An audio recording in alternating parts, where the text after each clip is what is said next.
Hi, this is James Gordon here with a updated book review. I have decided to update some of my old book reviews as before I didn't have a tripod for my webcam or the headset I'm wearing, so at times some of my older videos were not that good. The quality wasn't that good, and the worst is the audio uh, because my webcam here sometimes didn't do a really good job of recording sound just by itself, and my voice would sound booming at times, so it's kind of a bit unbearable to listen to, and you have to like turn the volume down to like hear what I'm saying without it being too unbearing. So I decided to update some of my older reviews by re-recording them with a headset, so the audio is much more clear and better to hear, and it makes it more easier for the viewer to listen to, and you can hear what I'm saying. So I'll still keep the old videos, but I'll have these updated videos as well, so people can see the other books I reviewed in the past, and they're able to watch them. And if they're curious what the other videos are like, I'll still leave them on my channel, so you can check them out. But just be warned ahead of time that the quality, it won't be that good, and the audio is loud. So not all the videos I'm gonna update. Like there's a few like the virtual light video, I find that's fine. The audio isn't too bad. Like sometimes the audio was okay, and other times it was a bit booming. So I'm only going to do a few updated videos on my older stuff. Alright, so for the first one, I'm going to begin with The Park is Mine by Stewart Peters. I really got to get the hardcover edition because this paperback cover is atrocious. This is a good book, but despite the fact it has a really shitty cover, like come on, Warner Bros., you could have done better than this. Alright, this is from Warner Books, and this edition is from July 1982. This was first published 1981. This is a really good hardcore action book, and if you want a book that doesn't waste any time, just gets right down to it, then this book is for you. It's got a lot of action, it's got a lot of interesting characters. I love the setting this book takes place in. It's set in New York, but it's set mostly in Central Park. Has a lot of action, a lot of like shootouts, and a lot of high tense moments and stuff. And overall, this is a really good book. And do not bother with the terrible TV movie of the same with Tommy Lee Jones. This thing is way better. Just like First Blood, they water down the violence and darkness out of this thing, and it's basically the film is a joke. This is the real deal if you want a serious hardcore action 80s book. Alright, onto the book review. Plot. Ex-Vietnam vet Harris steps off the subway train in New York City at Columbus Circle while carrying a duffel bag full of ammo. Harris is sweating in the July heat and is tired after months of planning his assault on the park. His mission is to turn Central Park into his personal war zone and force anyone who's brave enough to fight him. He enters Central Park and calls City Hall with a threatening message. In 5 minutes, it will be 121 hours. From that time on, Central Park is mine. Anybody inside the park after 21 hours is risking their lives. I'm heavily armed and an expert in guerrilla warfare. I'm prepared to meet any kind of force. Central Park is mine and mine alone. I'm going to demonstrate my power, so listen up. The 22nd Precinct Station House on the 85th Street Transit in Central Park. I'm blowing it up at 21:15. That's 18 minutes from now. Anybody inside is grease. Get that?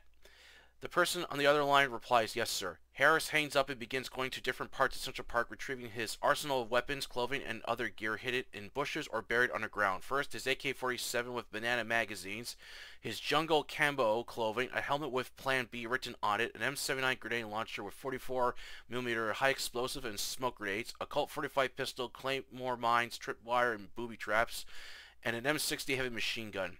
Under the cover of darkness during a rainstorm, Harris travels on foot to where the 22nd precinct is to watch it blow up. Meanwhile, Weaver, an independent journalist, or as most people call her, Gore Squad, for capturing footage of raw, unedited, and graphic events happening within the city, which she uses to sell to other news agencies for money. After filming an apartment building on fire with one man being forced to jump out of his room trying to use a mattress to soften his fall but dies after smacking into the hard pavement below, her partner Richie and others know about Weaver's reckless driving along with her determination to capture footage like this. Despite the graphic nature of the job, Weaver gets a kick out of it, stating tragedy sells. Weaver has gotten into the news business after finding her father's CB radio and learned all the different radio codes for crimes, accidents, and other events. Richie, along with others, also have a crush on her because of Weaver's good looks, but nobody has dared to ask her out. While Weaver and Richie are on their way to sell their footage of the apartment fire. Weaver picks up a call about a bomb threat in Central Park, believing she's got something good out of this. Weaver speeds through traffic to reach Central Park. When they get there, both she and Richie have to travel on foot since police have blocked the roads leading to the precinct. As Weaver is filming this, most officers aren't taking this bomb threat seriously until it explodes, followed by smoke grenades going off and assault rifle fire. Weaver captures all of this on her video camera. After the bomb goes off, Harris unloads smoke grenades with the M79 grenade launcher, then switches to his AK-47, shooting on police cars, fire trucks, and taxis, scaring the hell out of everyone. Harris hops on his black Yamaha dirt bike, then switches his banana magazine with another filled with blanks and fires at people to scare them out of the park while speeding by. When he reaches another section of Central Park, Harris fires more smoke grenades onto the street, causing traffic to crash into each other. Police try firing back at Harris. He quickly runs for cover and switches back to his banana magazines and unloads on his squad car till he ruptures its fuel tank, causing the officers to be knocked down onto the hard pavement. Another bomb goes off as Harris smiles. His plan is moving forward and not one thing has gone wrong. Harris speeds off, heading to his next destination. Thrilled by the footage she and Richie got, but has also shaken her up, unable to drive to the nearest news station, Weaver travels on foot through the subway to reach the news station to sell both tapes she recorded tonight. While filling out a form on the footage she got, Weaver and Stern listened to the breaking news story that Central Park is closed as the city is under attack by a terrorist. David Dix, the deputy mayor for criminal justice and an ex-Vietnam vet as well, reaches police station to discuss on how to handle the lone terrorist who attacked Central Park, with high-ranking police members and army. They plan to send in SWAT and flush out the lone terrorist or take him down. However, Dix is concerned about the lone terrorist. As he said in the message before the bombing, he was an expert in guerrilla warfare, fearing they are dealing with a very dangerous person. Harris moves for the thick forest area of Central Park after taking a few minutes of rest and begins setting up claymore, mines, tripwire, and other booby traps, knowing full well SWAT is going to come in and try to stop him. He then retrieves to his hideout a sewer pipe that was left abandoned and uses it to store his remaining ammo, weapons, and supplies. Harris then sets out armed with his AK-47 and M79 grenade launcher while riding around Central Park ready for combat. SWAT enters Central Park as each officer is scanning different sections in the park looking for the terrorists. However, the mission goes horribly wrong as several SWAT officers fall victim to Harris booby traps, claymore, and barbed wire, along with Harris firing both explosive and smoke grenades, then shooting at them, causing the SWAT officers to panic and try to flee the park, only to end up dead by another trap or shooting at each other. Even when they try using vehicles to light up the park or escape, Harris destroys them, ensuring nobody escapes his park alive. During the moment, Weaver and Richie are filming the event and see the horror of one man causing mayhem within Central Park with 6 officers dead and 10 more seriously wounded. Harris then celebrates his victory and resets his traps ready for the next assault in the park. Resting near the park, TJ, a young Puerto Rican who works at Weaver's apartment, listening to the CB radio, both her and Richie update if anything is happening in NYC. He was also the one who alerted them to the bomb threat in Central Park earlier that day. He shows them a newspaper stating their coverage of both the apartment fire and bombing has put them on the top spot on independent news. Weaver is thrilled about this, but learns they sliced in scenes from her rival news station, Action TV News, with their footage. Still, they're going to get paid for this. However, every inch of Central Park is covered with news reporters hogging up all the action, which is making Weaver feeling jealous and doesn't want to be beaten by her rivals. David Dix is horrified to hear the tragic news that the operation last night went horribly wrong, with 6 officers dead and several more badly injured. But after writing up a report, he remembers his combat days back in Vietnam. He recognizes the memo of this terrorist, believing they are dealing with a highly trained Nam vet. He sends out a message to the terrorist that he wants to talk with him. While visiting an injured SWAT officer, Harris calls Dix at the hospital, asking him what he wants. Dix tries reasoning with the terrorist but refuses to surrender and is annoyed by the low-flying helicopters and threatens to shoot them down if he doesn't call them off. Dix replies he'll get them out of the park, but Harris calls his bluff and says, "Yeah, Dickie Don if you don't know," and hangs up. When the officer asks Dix what Dickie Don means, he replies, "It's Vietnamese for totally crazy." Dix hits back to the police station trying to get Keller to listen to him, stating the man isn't who they think they are going up against, but refuses to listen. True to his word, Harris shoots down the helicopter with a Law 72 rocket launcher as they watch it crash into the streets. Weaver returns to her apartment with a bold yet dangerous idea to get their name out there and earn bonus pay by secretly entering Central Park and filming it, along with the slim chance of catching the man who's causing so much trouble to NYC. However, Richie isn't interested in sticking around, stating he's had enough avoiding bullets and doesn't want to put his life on the line. believing they could be doing something else. TJ also refuses to enter the park, but he'll set up the recording gear for her.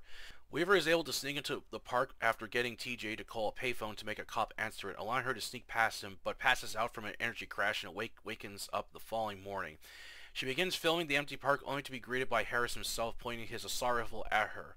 Harris forces her onto the ground, takes her VHS tape and destroys it, that brings her back to his hideout. Harris then orders her to strip, thinking she might be a cop. After not seeing any hidden weapons, Harris throws her camo clothing so the snipers on the nearby rooftops might mistake her for the terrorist. But Harris begins to develop feelings towards Weaver as the two share a passionate moment with each other. Dix is frustrated after not getting Keller or anyone else to listen to him after the attack on the helicopter, and another moment of speaking to Harris that nearly cost him his life. Dix knows the only way to end this nightmare and makes a call from his City Hall office to get a skilled team to take down Harris, but Harris is ready for anything. This is one hell of an action novel, and the Parker's mind doesn't waste any time. It gets right down to business, heavily detailed as you see the world of the early 80s NYC and all its gritty filth and unclean streets, from the New York subway system to the well-known landmarks, along with other places, to covering every inch of Central Park. This novel paints a clear picture of the big city. Characters are well written and crafted as you see the world through their eyes and what they think about everyone else, including themselves. Not only are the characters highly detailed, but Stephen goes the extra mile on weapons, telling the reader what each weapon does, how it works, and most importantly, how it kills its enemies. Lots of action, shootouts with both NYC, SWAT, heavily armed commandos, and even mercenaries as they turn Central Park into a bloody war zone. Harris is one deadly killing machine, unstoppable to anyone who tries defeating him or trying to get an upper hand on him always fails badly. And he isn't afraid of dying, making him extremely dangerous.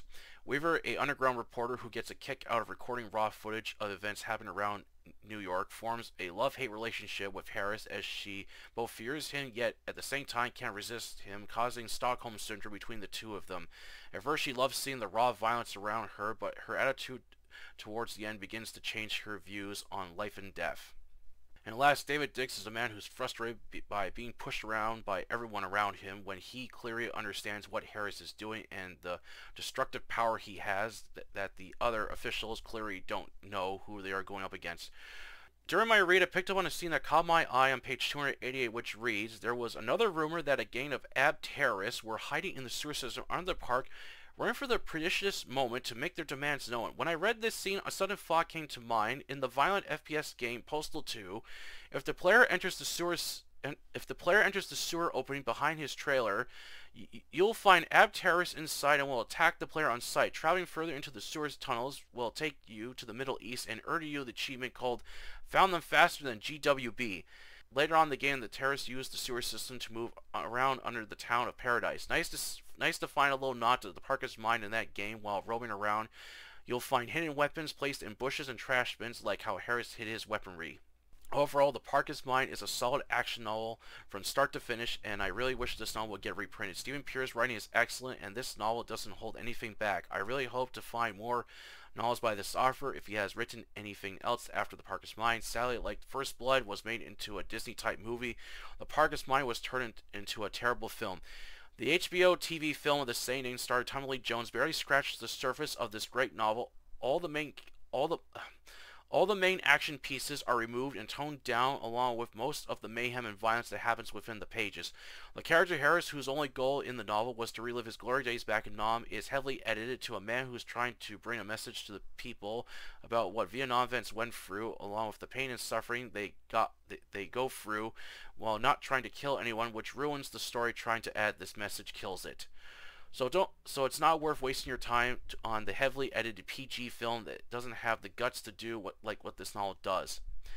If you want an action novel that packs a bigger punch than First Blood, check out The Parker's Mind by Stephen Pierce. It will blow your mind away.